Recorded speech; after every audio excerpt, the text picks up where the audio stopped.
Moderating the discussion is John Lehman, Managing Director, the Australian, New South Wales, ACT and Prestige Titles. And joining him on our panel is Jim Engelke, General Manager, Kimberley Agricultural Investments, Rebecca Tomkinson, CEO, Chamber of Minerals and Energy WA, Rick Ford, a very proud dad, I've no doubt, and Manager of Fossil Downs, and Lawford Benning, Executive Chair of the MG Corporation. Come to the stage and over to you, John.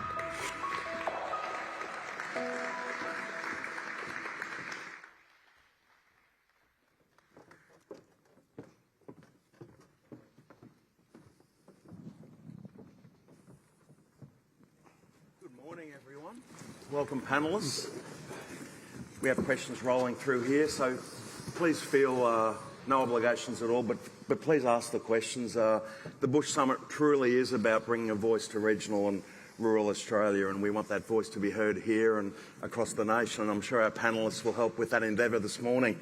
So decade ahead, it's the big topic. So much going on in WA, and we've already heard it really is at the centre of what Australia is going to look like 10 years from now. So let's put our thinking caps on, and I might go first to you, Rebecca. Rebecca's made a bit of history of her own, actually, being appointed last year as the first female CEO of the Chamber of Minerals and Energy in WA after 125 years. And I know she's a very dynamic operator, but Rebecca, what would you say that the one big thing is that we really have to grasp now if we really are going to really generate those opportunities in the future?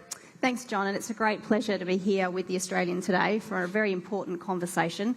I am a proud country kid. I grew up in the regions of WA, having lived in Karratha and in the wheat belt, and they have always batted above their average and delivered great outcomes, not just here in WA, but nationally.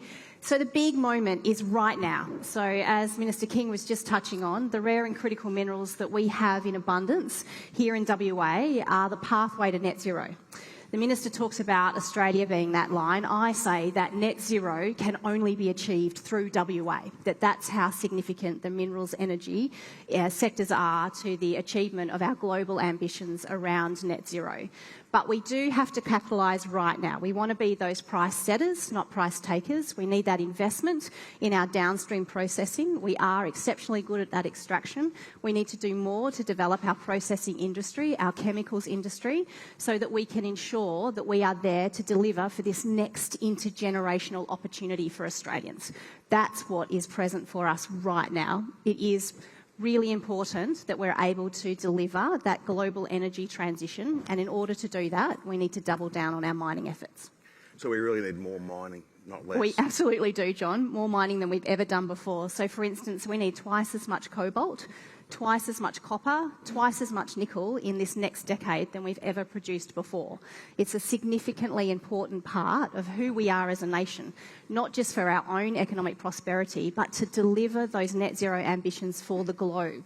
It really is about ensuring that those minerals, those important components that go to battery storage, the components that are in the solar panels, that are in the wind turbines, are all produced by our industry. We need to do more mining than we've ever done, and we know that we are in a really strong position to be able to utilise our ESG credentials, our mining expertise, our technology, extraordinary technology in our industry, to really ensure we can deliver on the community's ambitions.